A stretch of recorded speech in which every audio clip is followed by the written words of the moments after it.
नमस्कार साथियों। आज पुलिस ने इस वक्त क्या है, पुलिस ने एक धंधा बना लिया, गरीबों को जेल में डाल देना, क्योंकि उनके पास दूसरा कोई काम तो है नहीं। अमीर आदमी, धोखाधड़ी आदमी को तो वो श्रेय देते हैं, और गरीब आदमी जो अपनी रिपोर्ट लिखाने जाता है, अपनी समस्या को बताने जाता है थाने में, उसके खिलाफ झूठा केस बनाकर उसको जेल में डाल दिया जाता है। ये ना आज क्या है, पुलिस ने अपना एक धंधा बना रखा है और ऊपर से नीचे तक अधिकारी मुझे लगता है इसमें लिप्त हैं। तो अब रक्षक ही भक्षक बन जाए तो समाज में जिस पीड़ित के साथ में कोई घटना घटित होती है वो किसके पास जाए, और जाता है तो धन हानि होती है। पुलिस वाले उनसे पैसा लेते हैं, वकील उनसे पैसा लेते हैं, दोनों का धंधा बरकरार चल रहा है और गरीब परेशान और जेल के अंदर पड़ा है, और उसके परिवार वाले पैसे के लिए तरसते हैं और कहीं से व्यवस्था करके वकील को, पुलिस को देते हैं, फिर भी उसका निराकरण नहीं होता है। ऐसा ही एक केस मेरे पास अभी आया है जिसकी मैं जांच करवा रहा हूं, लेटर जारी कर दिए हैं, और मैं उस पुलिस और टीआई के खिलाफ ये लिखा है मैंने, और मैंने एक एक बिंदु लिखा है कि माजरा क्या है, पुलिस ने किया क्या है। मैं आप लोगों से निवेदन है, थोड़ा मैं समय तो लूँगा, और पूरी रिपोर्ट अगर आप सुनेंगे तो मुझे लगता है कि समय आने पर अगर किसी के साथ घटना घटित ऐसी होती है तो आप ज़रूर संपर्क करें और इस तरीके की लड़ाई लड़ें। हमारी कलम में ताकत है। कलम एक ऐसी चीज़ है जो पुलिस अगर लिखती है तो पुलिस का सारा चिट्ठा खोलने के लिए, उस लाइन को क्रॉस करने के लिए हमारे पास भी कलम है। बस इस्तेमाल करने वाला होना चाहिए, दिमाग का और इस्तेमाल होना चाहिए। दिमाग उसका तेज होना चाहिए, उसकी हरकत को पकड़ो और उसके खिलाफ जाओ। टीआई को निलंबित करवाओ, चाहे वो कोई भी अधिकारी हो, एसपी हो, पुलिस अधीक्षक हो, चाहे वो एसडीएम हो, जो भी हो, गलत करता है, गलत होता है, देर जरूर लगती है, आपको न्याय मिलेगा। मैं वादे के साथ कहता हूँ, ऐसे लोगों को कोई को मैंने भला कर दिया है और हो जाता है, ऐसा नहीं है। पर हाँ, ये है कि देर जरूर लगती है, और इनको हम लोग, अगर जनता जाग गई तो मुझे लगता है कि हम इनको घर भी बिठा सकते हैं, ऐसे काम करने वाले को। पर लेकिन इनको, इनका नेता उनको सहयोग करता है। नेता का सहयोग जनता करती है, जनता उसको वोट डालती है, नेता बनाती है, और नेता बनने के बाद वो धंधे चालू कर लेता है पुलिस के माध्यम से या किसी और के माध्यम से। ऐसा ही एक माजरा जो किसी पीड़ित के साथ हुआ है, मैं थोड़ा आपको समझा देता हूँ कि घटना क्या है, ताकि आपको अच्छी तरह से इसकी रिपोर्ट पता चले और जानकारी मिले। एक व्यक्ति है अनुसूचित जाति का, उसकी किसी लड़की से प्रेम हो गया, और उसने प्रेम के नाते, दोनों एक ही गांव के रहने वाले थे, उन लोगों ने आपसी समझौते के नाते से, आपसी प्रेम की वजह से सीधे वो 28 जनवरी 2025 को सीधे उज्जैन न्यायालय में जाते हैं और एक अपना अनुबंध पत्र बनवाते हैं, और अनुबंध पत्र के अंदर लिखवाते हैं कि अब अपने आज के बाद अपना जीवन साथी रहें, हम अपने साथ रहेंगे, ताकि कभी भविष्य में उनके साथ में कोई घटना और घटित ना हो, कोई पुलिस एक्शन ना ले, कोई समाज एक्शन ना ले। इसलिए उसके पास में एक न्यायालय द्वारा बनाया गया वो लेटर और शपथ पत्र के माध्यम से वो सुरक्षित हो गए हैं। कानून के अंतर्गत उनको, पति पत्नी दोनों को साथ में रहने की अनुमति प्रदान अनुबंध पत्र के अंदर दी जाती है। अब यहाँ से हम शुरू होते हैं। ये दोनों पति पत्नी, उनकी एक भाभी लगती है जो ग्राम एक सनासला करके खाचरो तहसील में आता है, और ये जिला उज्जैन के अंदर आता है। तो उस भाभी ने कहा कि दोनों पति पत्नी तुम एक गांव के हो, कहीं विवाद हो जाएगा, इसलिए आप मेरे साथ में मेरे गांव सनासला चलो, तो थोड़ा मामला ठंडा हो जाएगा, उसके बाद अपने घर जैसा भी होगा हम देख लेंगे। उसकी भाभी अपने भाई को और अपने देवर को लेकर अपने सनासला गई। सनासला जैसे वो पति पत्नी दोनों गए, उसकी भाभी गई, और वहाँ पर आधे घंटे बाद में कुछ ऐसे लोग आए जो उनके ऊपर हमला कर दिया। और वो लोग 15-20 किलोमीटर दूर के हैं, यानी आधे घंटे में 20 किलोमीटर दूर वाले लोग वहाँ पर कैसे पहुँच गए, ये समझने वाली बात है। अब मुझे इस पर शंका हो रही है कि वो वहाँ पर जब पहुँचे हैं तो दो आदमी जो गवाह थे, उनकी दोनों की शादी कराने के लिए, मुझे शंका महसूस हो रही है कि उन दोनों के द्वारा सूचना दी गई है कि परिवर्तन हो चुका है, ग्राम निम्बोदिया नहीं जाने की बजाय वो उधर जाएंगे, तो ये उज्जैन से निकले होंगे और वो लोग वहाँ पहले से पहुँच गए। इसकी मैंने उनको पुलिस को लिखा, इसमें लेटर में लिखा है कि मुझे इन दोनों की शंका है, इन दोनों के कॉल डिटेल की जांच होना चाहिए और इनके लोकेशन की जांच होना चाहिए, ताकि पता चले कि इन लोगों ने किसको फ़ोन किया था, उनको खबर कैसे हुई। अब वो सनासला जाने के बाद जब हमला होता है तो हमलावर लोग 15-20 किलोमीटर दूर रहते हैं। उस लड़की को उठाकर वहाँ से उससे लड़के रामचंद्र के ऊपर तो हमला करते हैं। वो मजबूरी में अपनी जान बचाकर भागना पड़ता है, क्योंकि सारे लोगों ने कहा कि तुम भाग जाओ, नहीं तो ये लोग मार डालेंगे। इसकी वजह से वहाँ से भागना पड़ा और भागने के बाद वो निकल गया कहीं और वो जो 15-20 किलोमीटर दूर वाले लोग जो थे, अन्य गाँव के जो लोग थे, उस लड़की को उठाकर वहाँ से उसके गाँव यानी ग्राम भाटीसुड़ा ले गए।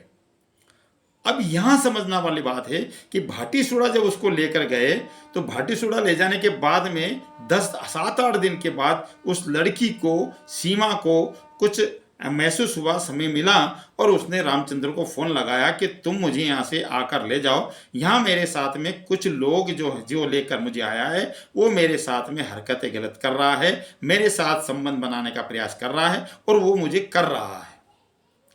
रामचंद्र ने उस बात को सुना और सीधा रामचंद्र किसी अपनी मोटरसाइकिल को लेकर रात की 11 बजे ग्राम भाटीसुड़ा पहुंचता है। भाटीसुड़ा जब पहुंचा और लड़की को फ़ोन लगाया, लड़की ने फ़ोन उठाया और सीधा समय निकालकर उसकी मोटरसाइकिल पे गांव से बाहर भागने की कोशिश की। गांव वालों को पता चला, जो उसको लेकर गया था लड़का कमल करके जो नाम है, उसको पता चला कि मेरी पत्नी जो मैं पकड़ के लाया हूँ, किडनैप करके लाया हूँ, वो भाग कर जा रही है। तो 10-15 लोगों को बोला और उसकी पत्नी को वो लड़की को छीनने के लिए गए और जब उसके ऊपर हमला किया तो सीमा ने उस रामचंद्र को कहा कि तुम सीधे यहाँ से भागो, ये लोग तुम्हें मार डालेंगे, आप जाकर सीधे बिरला ग्राम नागदा जो थाना है, जो वहाँ जाकर रिपोर्ट दर्ज करो कि मेरी पत्नी को इन्होंने किडनैप कर रखा है, वहाँ से मुझे मेरी पत्नी दिलवाई जाए। रामचंद्र मोटरसाइकिल उठाकर रात को 12 और 1 के बीच में बिरला ग्राम थाने पे जब जाता है और अपनी घटना सारी जो वहाँ पर हुई हमले की, वो और अपनी पत्नी को बुलवाने के और बात करके साथ में रखने की बात कही।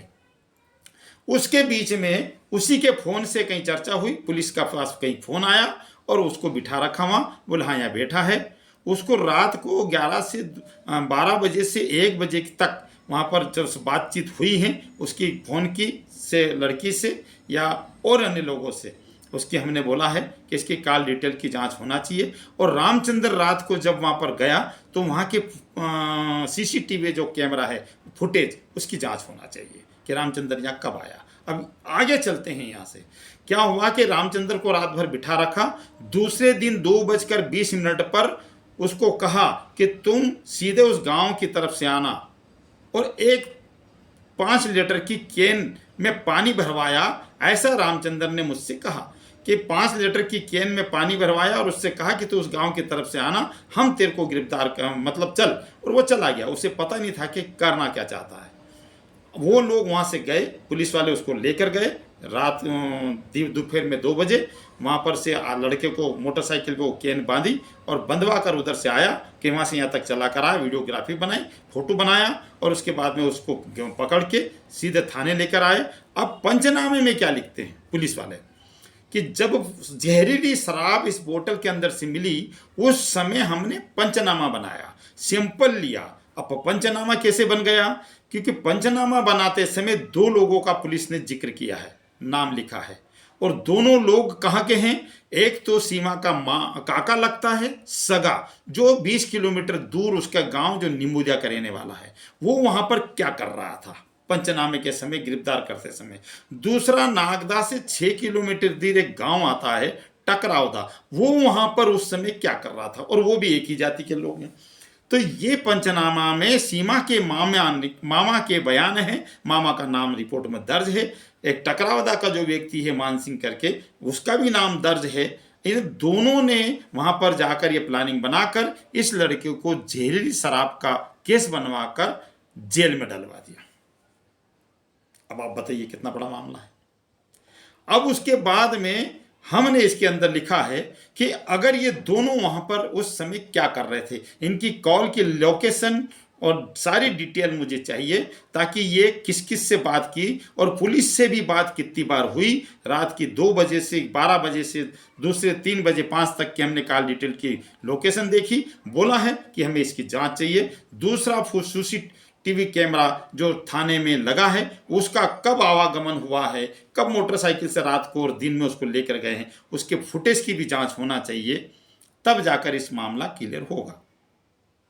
ये घटना इनके कितने बिंदुओं की, ये इनके आधार पर ये पुलिस कितना गुमराह कर रही है इन लोगों को। अब वो लड़का 3 महीने से 9 तारीख से 10 तारीख को उसको सीधा जेल में भेजा, वो आज तारीख हो गई है 9, यानी 10 तारीख आज की तारीख है, 10 मई हो गई, वो अभी भी जेल में है और उसका चालान पुलिस ने आज तक पेश नहीं किया। उसकी बहन, जो लड़का जेल में है, उसकी बहन जब थाने में टीआई से मिलने के लिए गई कि साहब 3 महीने मेरे भाई को हो गए और आपने अभी तक चालान पेश नहीं किया, वकील ने भी 10,000 ले लिए हैं और आप चालान पेश नहीं कर रहे हैं। तो बोला आप अगर पैसे हमको दे देते तो हम चालान पेश कर देते। इसकी रिकॉर्डिंग मेरे पास में पड़ी हुई है।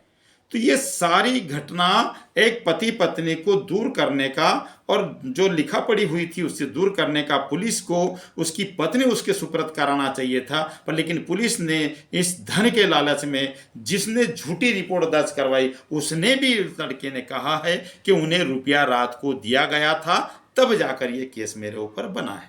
ऐसा मैं जेल में गया, उस रामचंद्र जो बेचारा गरीब बागरी समाज का, उसने ये घटना बताई कि साहब मेरे साथ में यह नाइंसाफी हुई है और अब मैं पुलिस के पास गया तो उनने मुझे यहाँ जेल में डाल दिया है। मेरा निवेदन है कि उस लड़की को मुझसे मिलवा दो, मुझे जेल से बाहर करवा दो, और ये घटना हुई है। अब उसके अंदर हमने एक और बात ये लिखी है कि ये घटना पुलिस ने इसकी जांच क्यों नहीं की, सत्यता की जांच क्यों नहीं की, पर लेकिन एक तरफा केस बनाकर 3 महीने से वो लड़का बेगुनाह जेल के अंदर है और उसकी पत्नी शादी मैरिज होने के बाद कोई और वापर रहा है। इसमें कौन मिले हुए लोग हैं? या तो लड़की के माँ बाप भी मिले हुए हैं और जो गांव के लोग, किडनैपर लोग, वो मिले हुए हैं। इन किडनैपर लोगों को सीधे उस लड़की के बयान, एक एक शब्द होना चाहिए कि जब वो लेने गया तब के बयान, उस लड़की ने शादी की तब के बयान, और उस लड़की ने थाने में जाने के लिए बोला उसके बयान, और लड़की ने थाने में आकर क्या बोला उसके बयान, और इनके सारे लोगों की कॉल डिटेल और उनके बयान की कॉपी, और उन दोनों लोग जो वहाँ पर क्या कर रहे थे उनकी बयान की कॉपी हमें चाहिए। इसकी जांच हमने लगाई है, अब पुलिस को हमने भेज दिया है, इसकी जांच भोपाल तक गई है और बिल्कुल इस लड़के को न्याय मिलेगा, हम छोड़ेंगे नहीं। और ये टीआई साहब तो निलंबित होंगे, क्योंकि ये निलंबित नहीं होंगे। क्यों नहीं होंगे? क्योंकि यहाँ पे किसी का विधायक का हाथ है, इसकी वजह से जो सब इंस्पेक्टर हैं उसको तत्काल थाना प्रभारी बना दिया जाता है। आखिर रट्टा क्या है ये है? अभी तक बहुत पुराने पढ़े, उनको तो थाने का प्रभार नहीं दिया, और एकदम रामचंद्र क्या जितेंद्र पाटीदार को इनका डायरेक्ट जो सब इंस्पेक्टर को एक थाने का प्रभार सौंपते हैं और लाखों रुपए लूटने का काम कर रहे हैं। इसके अलावा भी अभी बहुत केस मेरे पास पड़े हुए हैं, उसको एक एक करके आपके सामने रखूंगा कि इस पुलिस की क्या हरकत है, इस टीआई की क्या हरकत है, और ऐसे थानों में जितने भी काम कर रहे हैं 2 नंबर का लोगों को मूर्ख बनाकर, और जो काम अपराध कर रहे हैं उनको श्रेय दे रहे हैं। जनता को जागना होगा, अपने हक की लड़ाई लड़ना होगी, बेगुनाहों को जेल से बाहर करना होगा, और ऐसे पुलिस वाले के खिलाफ हमको एक्शन लेना चाहिए, छोड़ना नहीं चाहिए। और उसमें पुलिस वाले के साथ कितने लोग मिले हैं, चाहे ऊपर से नीचे तक, हमें जनता को मिलकर इनका विरोध करना चाहिए, इनके लिखकर इनकी जांच करवाना चाहिए कि ऐसा क्यों कर रहे हैं, तब जाकर समाज के साथ में अच्छा होगा। और अपराधी हमेशा के लिए जेल में होना चाहिए। बेगुनाह अगर जेल में डालते हैं तो उसको टीआई को, एसपी, डीएसपी, जितने भी लोग इसमें शामिल हो उनको निलंबित करवाना चाहिए। मेरा इस वीडियो से आपको कुछ सीख और समझदारी मिली हो तो हमें ज़रूर आगे मिलकर बेगुनाह को बचाने का प्रयास करना चाहिए, गुनहगार को सलाखे के पीछे में डालना चाहिए। और हमारे साथ में अगर किसी भी व्यक्ति के साथ इस तरीके की हरकत होती है तो मेरा YouTube चैनल पर नंबर पड़ा है, आप संपर्क कर सकते हैं। मैंने ऐसे कई लोगों को न्याय दिलाने में सहयोग किया है और वो बरी हो जाएंगे और देश दोष से मुक्त किया जाएगा, अपराधी को हम जेल में डाल देंगे। नमस्कार। जय भीम, जय मूल निवासी, सत श्री अकाल और सलाम।